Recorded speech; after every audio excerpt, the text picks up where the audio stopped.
2 ദിവസമായിട്ടേ നമ്മളൊപ്പം അച്ഛനും അമ്മയും ഉണ്ടായിരുന്നു കേട്ടോ. സാധാരണ ഞങ്ങൾ അങ്ങോട്ട് പോയിട്ട് അച്ഛനും അമ്മയ്ക്ക് അങ്ങോട്ട് സർപ്രൈസ് കൊടുക്കലാണ് ചെയ്യല്. ഇത്തവണ അച്ഛനും അമ്മയും കൂടെ ഇങ്ങോട്ട് വന്നിട്ടുണ്ടായിരുന്നു. 2 ദിവസം ഞങ്ങളൊപ്പം നിന്നിട്ട് ഇന്നിപ്പോൾ തിരിച്ചു പോവുകയാണ്. അപ്പോൾ ആലുവയിൽ നിന്നാണ് ട്രെയിൻ ഉള്ളത്. കുടൂനും കിലുവിനും നല്ല വിഷമമുണ്ട് കേട്ടോ. 2 ദിവസമാണെന്നുണ്ടെങ്കിൽ ഓല് ഭയങ്കരമായിട്ട് കണക്റ്റഡ് ആട്ടോ അച്ഛനെയായിട്ടും അച്ഛമ്മനെയായിട്ടും. എന്താണെന്നുള്ള അറിയില്ല, എല്ലാ കുട്ടികളും അങ്ങനെ തന്നെ ആയിരിക്കില്ലേ. അപ്പോൾ ആലുവ റെയിൽവേ സ്റ്റേഷനിലാണ് ഉള്ളത്. അച്ഛൻ എന്താ ഓരോന്നൊക്കെ പറഞ്ഞു കൊടുത്ത് മനസ്സിലാക്കി കൊടുക്കുന്നൊക്കെ ഉണ്ട്. ഇച്ചിരി കുറുമ്പും വികൃതിയൊക്കെ കൂടുതലായതുകൊണ്ട് എൻ്റെ ഒരു നടി കിട്ടാതിരിക്കാനുള്ള ട്രിക്സും ടിപ്സും ഒക്കെ പറഞ്ഞു കൊടുക്കുന്നുണ്ട്. അങ്ങനെ എന്താ ഏട്ടനും അമ്മയും കൂടെ കയറി നടന്നുകൊണ്ടിരിക്കുന്നുണ്ട്. കിലു എന്നിട്ട് താഴത്തെ തീരെ ഇറങ്ങുന്നുണ്ടായിരുന്നില്ല കേട്ടോ. ലാസ്റ്റ് ഞാൻ ഒരു ലേസ് പാക്കറ്റ് വാങ്ങി തരാമെന്ന് പറഞ്ഞിട്ടാണ് പിന്നെയും ആളൊന്ന് ഓക്കെ ആയത്. രണ്ടാൾക്കും നല്ല വിഷമാട്ടാ. ഇപ്പം എൻ്റെ വീട്ടിൽ നിന്ന് വരികയാണെന്നുണ്ടെങ്കിലും ഏട്ടൻ്റെ വീട്ടിൽ നിന്ന് വരികയാണെന്നുണ്ടെങ്കിലും വിഷമാണ്. ഇവരൊക്കെ പിരിയാന്ന് പറഞ്ഞാൽ ഭയങ്കര ഒരു ഫീലിങ്സ് ഉള്ള കാര്യമാണ്.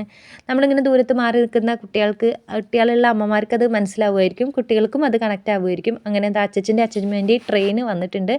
അവർ കയറുകയാണ്. കയറുന്ന സമയത്തൊക്കെ നല്ല കരച്ചിലാണ് കേട്ടോ. ഇതൊക്കെ ആയിട്ട് യൂസ്ഡ് ആവുന്ന എത്ര തവണ നമ്മളിതൊക്കെ ഇങ്ങനെ എക്സ്പീരിയൻസ് ചെയ്താലും പിള്ളേർക്ക് അതൊന്നും മാറൂല അല്ലേ. അപ്പോൾ കുടുങ്കിലും ചോദിക്കുകയാണ്, അമ്മയും പപ്പയും എന്താ കരയാത്തതെന്ന്. ശരിക്കും പറഞ്ഞാൽ ഏട്ടൻ കരയുന്നുണ്ട് കേട്ടോ. എനിക്കും സങ്കടം വരുന്നുണ്ട്. ഇവരിങ്ങനെ പോകുമ്പോൾ ഒരു ചങ്ക് പടച്ചിലല്ലേ അല്ലേ ആ ട്രെയിൻ ഇങ്ങനെ പോകുമ്പോൾ. ഇനിയിപ്പോൾ എത്ര ദിവസം കഴിഞ്ഞിട്ടാണ് കാണാൻ പറ്റുക എന്നുള്ളത്. പക്ഷേ നമ്മളതിങ്ങനെ വലുതാവുന്നതിനനുസരിച്ച് നമുക്കൊരു ഇമോഷണൽ സ്റ്റെബിലിറ്റി വരും. പിന്നെ ഞങ്ങൾ തിരിച്ച് വരുന്ന വരവിൽ ഒരു ലോട്ടറി എടുത്തു. പിന്നെ അത് ആ കുടൂനും കിലുവിനെയും ഒന്ന് ഹാപ്പി ആക്കാൻ വിചാരിച്ചിട്ട് കുറച്ച് എന്താ പറയുക ഉപ്പിലിട്ടതും അതും ഇതൊക്കെ തിന്ന് ഞങ്ങളങ്ങനെ വീട്ടിലേക്ക് പോന്നു. അപ്പോൾ അത്രയേ ഉള്ളൂ കേട്ടോ.